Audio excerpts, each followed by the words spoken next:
nous sommes dans une série où nous réfléchissons sur les jeux de pouvoir qu'il peut y avoir avec tous les rois qui se succèdent.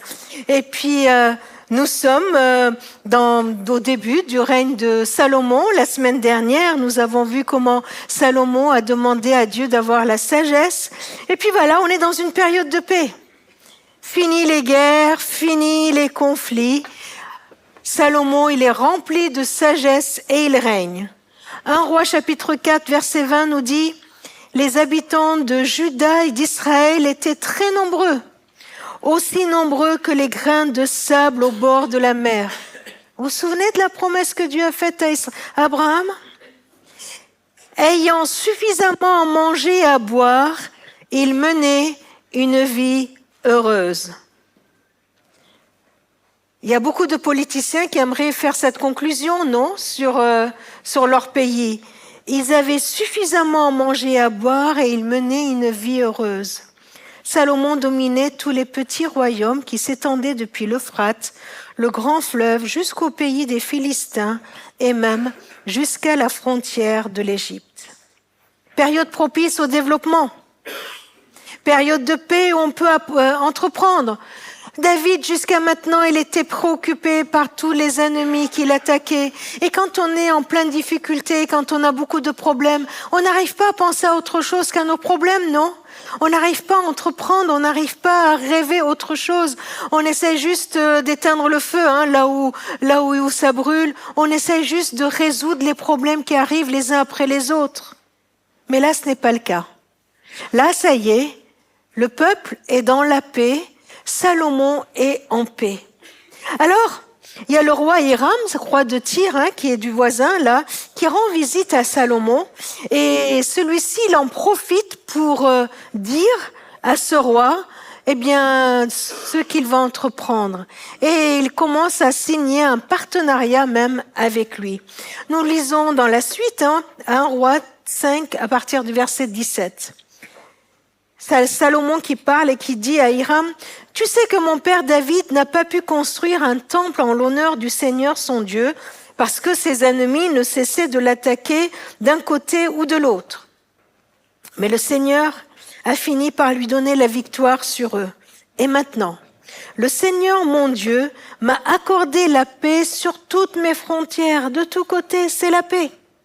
De sorte que je n'ai à redouter ni l'adversaire, ni malheur. Je suis donc décidé à construire un temple en l'honneur du Seigneur, mon Dieu. » En effet, il y a un temps pour tout. Il y a un temps pour la guerre, un temps pour la paix, et voilà le temps propice à la construction de ce temple. Qu'en est-il pour nous ? Qu'en est-il pour nous aujourd'hui ? La Bible nous dit que ce temps de paix, cette paix, nous y sommes. Jésus a acquis la paix pour nous. Dans le monde spirituel, il y a un combat. Il y a un combat de l'ennemi de Dieu contre Dieu, de l'ennemi de Dieu, Satan, contre nous, contre ses enfants. Mais Jésus a remporté ce combat. Il a gagné. Il a fait la guerre à l'adversaire de Dieu. Il a fait la guerre à notre adversaire qui voulait nous maintenir dans la peur, dans la culpabilité, nous maintenir loin de notre Créateur, nous faire croire que le Créateur ne s'intéresse pas à nous, qu'il nous a oubliés, qu'il n'en a rien à faire de nous, ou même qu'il n'existe peut-être pas. Jésus, il a fait la guerre contre cet adversaire et il a remporté la victoire pour nous. Voilà la bonne nouvelle. Jésus a remporté la victoire pour nous. Amen. Mais oui, c'est super. Le Amen, c'est pour dire, mais oui, c'est super. Alors peut-être que vous trouvez que j'exagère. Regardez ce que Paul dit dans l'Épître aux Éphésiens. Éphésiens 2,14 dit, c'est lui, Christ, c'est lui qui est notre paix. Notre paix, c'est lui. Notre paix, c'est pas, peace and love quand tout va bien, quand on veut, vous voyez. Notre paix, c'est lui. Et au verset 16, Paul explique comment il a pu avoir cette paix. Par sa mort sur la croix. Le Christ c'est les Juifs et les non-Juifs, tous les peuples, les a tous réunis en un seul corps et il les a réconciliés avec Dieu. Par la croix, il a détruit la haine. Le Christ est venu annoncer la bonne nouvelle de la paix pour vous qui étiez loin et la paix pour ceux qui étaient proches. Nous voilà dans cette période de paix. La paix est possible en Christ avec Dieu. La paix est possible pour tous, pour toutes les nations, pour tous les peuples. Jésus a acquis cette paix pour nous. Alors pendant cette période de paix, Salomon, il se dit, ça y est, c'est le moment où je peux construire un magnifique et somptueux temple pour l'Éternel. Et c'est ce qu'il fait. Je vous laisse lire cela dans les différents chapitres de 1 Roi 5, 6, 7. Et puis on voit qu'il construit un magnifique temple avec tous les objets et le mobilier nécessaires pour le culte, pour les sacrifices, l'autel des parfums, la table, les porte-lampes, l'ornement, les bassines, les couteaux, les bols, les gonds des portes, tout cela en or fin. Rien de moins, hein? Tout cela avec de l'or pur, de l'or fin. Et puis, comme si cela ne suffisait pas, dans 1 Roi 7, 51, nous lisons que lorsque le roi Salomon eut terminé tous les travaux de la construction de la maison du Seigneur, il fit amener ce que son père David avait mis de côté, qu'il avait offert au Seigneur, argent, or, objets de toutes sortes, et il déposa le tout dans la chambre du trésor de la maison du Seigneur. Un Seigneur qui mérite bien tout cela. Pendant cette période propice, cette période de paix, Jésus lui aussi, il est en pleine construction. Jésus lui aussi, il est en plein boulot. Il construit le temple non pas pour Dieu, mais de Dieu. Il construit le temple de Dieu comme il l'avait annoncé à son disciple Pierre. Vous vous souvenez quand Pierre lui a dit « Je sais que tu es le Christ, le Fils du Dieu vivant ». Jésus lui répond « Eh bien, je te le déclare, tu es Pierre ». Il fait un jeu de mots, Tu es Pierre et sur cette pierre, c'est-à-dire sur la confession de foi que tu viens de prononcer, je bâtirai mon église. Salomon, il construit le temple avec de l'or, des pierres précieuses. Jésus, lui, il bâtit son église avec toi et avec moi, avec des personnes qui le reconnaissent comme le Seigneur et le Sauveur. Voilà comment Jésus, il construit son église. Il ne construit pas avec les plans que nous avons pour le 443, avec tous les piliers qui ont été posés, avec toutes les cloisons qui ont été posées. Jésus, lui, il construit son église avec les personnes, avec les êtres humains, qu'il touche, qu'il le bénit, qu'il touche par sa grâce et qu'il transforme chaque jour. Vous êtes une pierre. Nous sommes chacun une pierre dans cette construction. Pourquoi faire? Pourquoi Salomon se casse la tête à construire un tel temple? Pourquoi faire? Pourquoi le temple? Pourquoi ce temple pour le Seigneur? Bon, bien sûr, c'était la coutume. Les dieux chaque dieu avait son temple qui lui était consacré. Vous voyez, jusqu'à maintenant, on a des vestiges, des temples de Diane, temples de ci, temples de ça, vous voyez. Et puis, les êtres humains, ils construisaient ces temples pour montrer la grandeur de ce Dieu qu'ils vénéraient, pour montrer l'existence ou ce qu'ils croient de ce Dieu qui est là.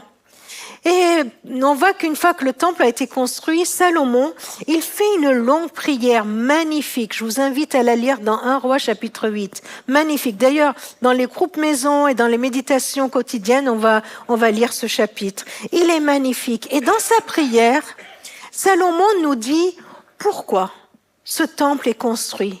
Il nous dit quelque part à quoi sert tout cela. Dans verset 23, il dit Seigneur, Dieu d'Israël, il n'y a pas de Dieu comme toi, ni là-haut dans les cieux, ni ici-bas sur la terre. Tu maintiens ton alliance avec tes serviteurs et tu restes bon envers eux quand ils se conduisent eux-mêmes devant toi avec une entière loyauté. Un temple, un lieu pour se rappeler de qui est Dieu, et de son alliance. Un lieu qui rappelle que ce Dieu de l'univers a fait une alliance, a contracté une alliance avec les êtres humains. Seigneur, tu maintiens ton alliance avec tes serviteurs. Comme on l'a chanté tout à l'heure, tu es fidèle. Tu es fidèle, on vient de le chanter. Et c'était un lieu pour rappeler la fidélité de Dieu à son alliance. Verset 29. Veille sur ce temple nuit et jour, puisque c'est le lieu que tu as dit, j'y manifesterai ma présence. Écoute les prières que je t'adresserai ici. Voilà un deuxième point. Pourquoi ce temple? Ce temple comme un lieu pour manifester la présence de Dieu au monde. Un lieu qui rappelle à tous ceux qui sont là, tous ceux qui passent et qui voient le temple, que Dieu est présent là. Il manifeste sa présence. Un lieu où cette présence serait visible. Ça, c'est une bonne nouvelle. La bonne nouvelle, c'est qu'on peut rencontrer Dieu. Qu'il y a un endroit pour le rencontrer, vous voyez? Qu'il y a un lieu pour le rencontrer. C'est possible de le rencontrer. Mais attention, on le voit tout de suite, si Dieu veut bien manifester sa présence, on risque de tomber dans un autre danger. Ce serait de l'enfermer dans un lieu, ou de croire qu'il ne peut se manifester que là, ou que ce lieu contient Dieu. Et Salomon, il a conscience de ce danger. Au verset 27, il dit, « Mais Dieu, pourrait-il vraiment habiter sur la terre ?» On vient de chanter qu'il est exalté, qu'il est au-dessus des cieux. Et nous, on risque de croire qu'il peut habiter là, sur cette terre. Et Salomon dit, « Les cieux, malgré leur immensité, ne peuvent déjà pas le contenir. » Même les cieux, même toutes les galaxies ne peuvent pas contenir Dieu. Encore moins ce temple que j'ai construit. Voilà ce temple, ce lieu où Dieu veut se manifester, où Dieu veut manifester sa présence, où Dieu veut rappeler son alliance. Et puis Salomon, il continue et cette fois il décrit différentes situations par lesquelles le peuple de Dieu pourrait passer, différentes situations dans lesquelles nous pourrions être. Et à chaque fois, il rappelle au peuple ce qui va se passer. Il leur dit, si vous tombez dans cette situation ou quand vous saurez, alors venez ici. Venez parce que le temple, c'est un lieu pour prier. C'est un lieu pour prier. Et puis, régulièrement, quand il décrit les différentes situations, il y a un refrain qui vient tout le long dans cette prière, qui est une prière qu'il adresse à Dieu, qui dit « Seigneur, écoute-nous et pardonne-nous. Écoute-nous et pardonne-nous. » Et on va voir ce refrain qui va arriver plusieurs fois. Pourquoi? Parce que ce lieu est un lieu de grâce. Un lieu où celui qui reconnaît son péché peut venir et obtenir le pardon. C'est un lieu où il y avait tout ce qu'il fallait pour faire les sacrifices. Et un lieu où on pouvait venir et puis offrir à Dieu ce qui était nécessaire pour obtenir le pardon. C'est possible. Ce lieu où on peut venir et dire, Seigneur, écoute-nous, pardonne-nous. Un lieu de supplication, un lieu de bienveillance qui est possible. Salomon dit, Seigneur, si les cieux se ferment, si la pluie cesse de tomber, si la terre ne produit plus le fruit ni le blé, et si la famine frappe, quand ton peuple avec humilité s'adresse à toi, Seigneur, écoute-nous et pardonne-nous. Écoute-nous, pardonne-nous. Et un peu plus tard, Salomon dit, si quelqu'un est accusé injustement, si quelqu'un est accusé alors qu'il n'est pas coupable, ou si quelqu'un est accusé qu'il se reconnaît coupable, Seigneur, fais justice, un lieu de justice, écoute-nous et pardonne-nous. Et puis Salomon, il décrit une autre situation. Il dit, et si ton peuple va en guerre, s'il est pendant le combat, et que pendant le combat, ça se passe pas comme prévu, eh bien, quand ton peuple a besoin de toi, s'il lui arrive d'avoir vraiment besoin de toi, qu'il se tourne vers toi et qu'il crie, Seigneur, écoute-nous et pardonne-nous. Voilà le refrain qui vient tout le long. Mais vous savez, ce qui m'a vraiment réjoui en lisant cette prière, c'est que même dans l'Ancien Testament, même pour Salomon, ce lieu qu'il a construit n'est pas uniquement un entre-soi pour le peuple. C'était pas juste un lieu pour le peuple juif, pour le peuple de Dieu, où ils peuvent faire plein de choses là dont ils ont besoin, c'est pour eux. C'est pas leur Dieu pour eux. La vocation de ce lieu, la mission de ce lieu dépasse largement ceux qui l'ont construit ou qui le fréquentent. Dans 1 Roi chapitre 8, verset 41, il dit « Quand on parlera de ton nom glorieux et de la puissance avec laquelle tu agis. » On l'a chanté, hein? On l'a chanté. Quand on parlera de toi, quand les uns et les autres entendront parler de toi, ou quand du bouche à oreille, la connaissance de ton nom, de qui tu es, arrivera vers d'autres. Même les peuples étrangers l'apprendront. Même ceux qui sont très loin l'apprendront, apprendront qui tu es et ce que tu as fait. Alors, quand ça arrivera, qu'est-ce qu'il dit de Salomon? C'est alors un étranger, quelqu'un qui ne fait pas partie d'Israël, ton peuple.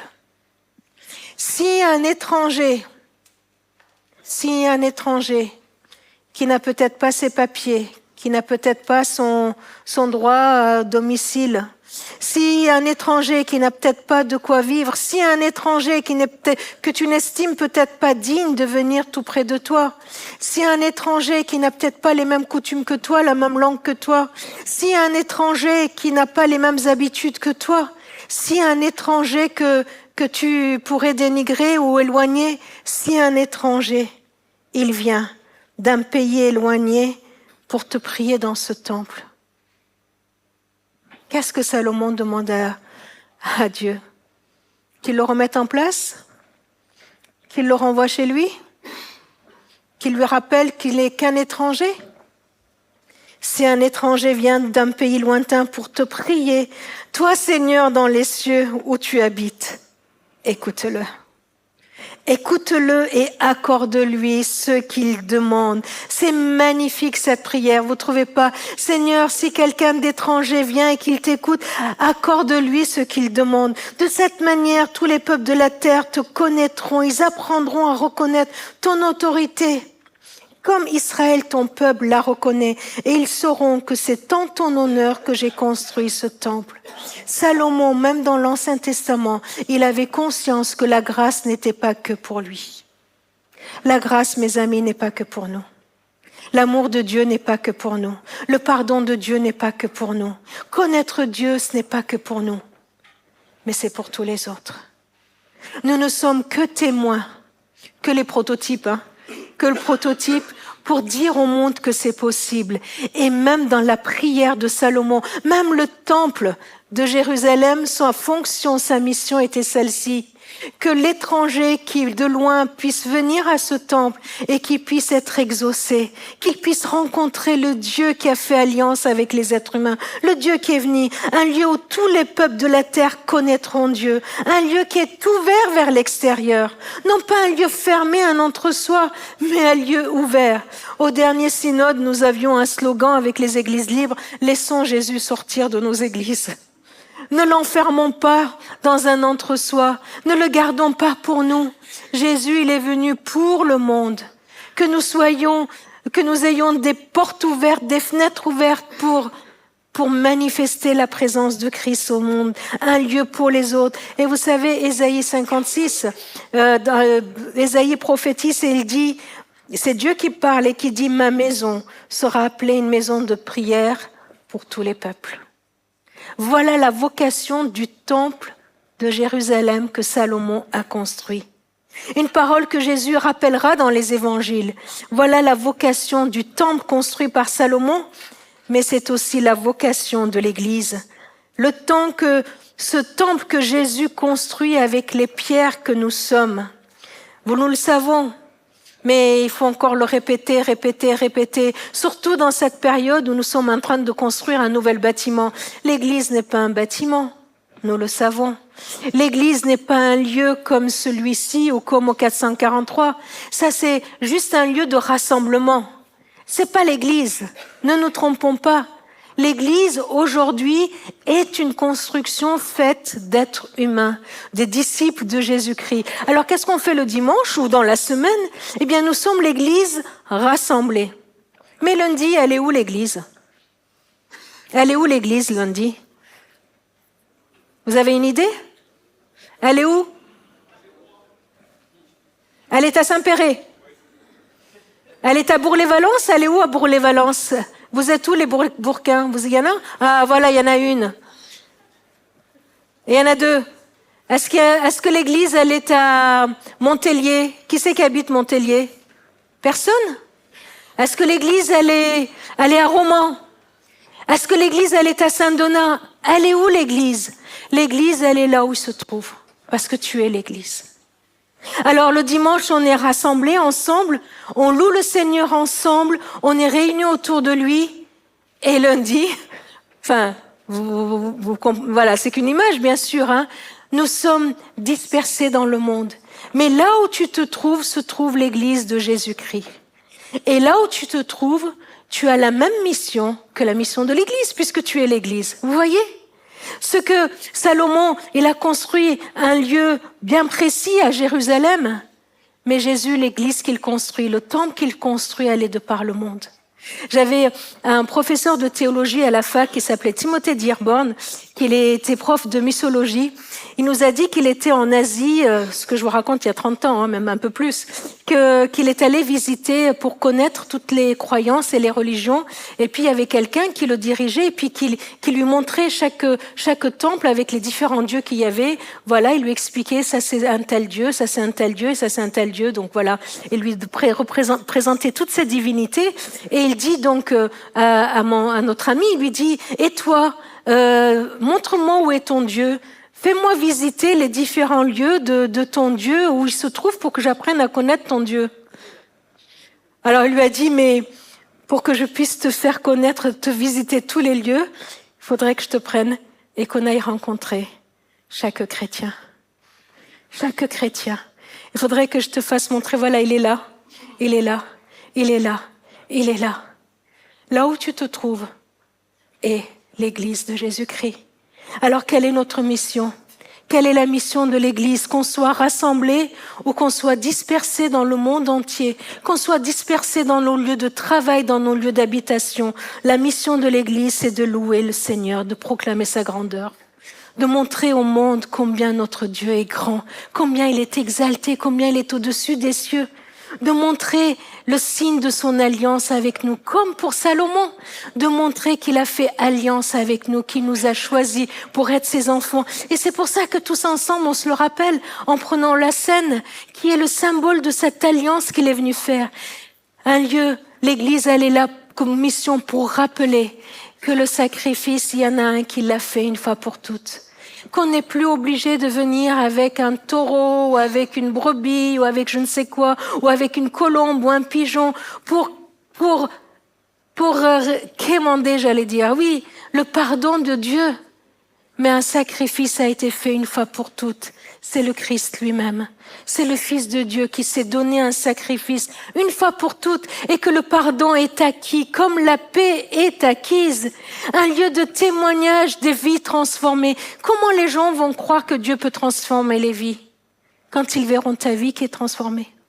Comment ils pourront croire que Dieu est le Dieu qui accorde le pardon quand ils verront que toi tu le vis? Comment ils pourront croire que Dieu est un Dieu qui secourt quand dans ta vie tu témoignes comment Dieu te secourt toi? Voilà la mission de l'Église. L'Église n'est pas là comme une entité fermée sur elle-même avec des actions, des activités pour elle, mais elle est là pour rayonner dans le monde et pour manifester la présence de Jésus dans ce monde. Voilà la mission de l'Église. Dieu a placé l'Église au milieu de ce monde, comme signe de son amour, comme signe de sa grâce. Et il nous appelle à participer à l'amour généreux de Dieu qui descend du ciel et qui touche chaque être humain. Voilà ce que nous avons à manifester chaque jour de notre vie chaque instant de notre vie. Je voudrais vous montrer une image. Est-ce que vous avez déjà vu ce genre de choses? C'est-à-dire quand on sort de l'autoroute et quand on prend des petites routes de campagne, d'un coup de loin, on voit un petit village. Et dans ce village, qu'est-ce qu'on voit en plein milieu du village? Une église. Une église. Et puis une église avec un grand clocher.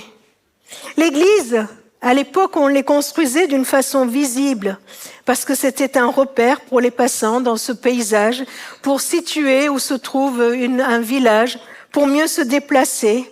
Et puis il y avait un clocher qui pouvait sonner et avertir quand il y avait un problème, quand il y avait un feu, c'était les cloches de l'église qu'on sonnait, ou pour rappeler qu'il est temps de revenir à Dieu, avec les temps des offices qu'il y avait. Et vous savez pourquoi ce clocher était bien élevé comme ça, bien haut?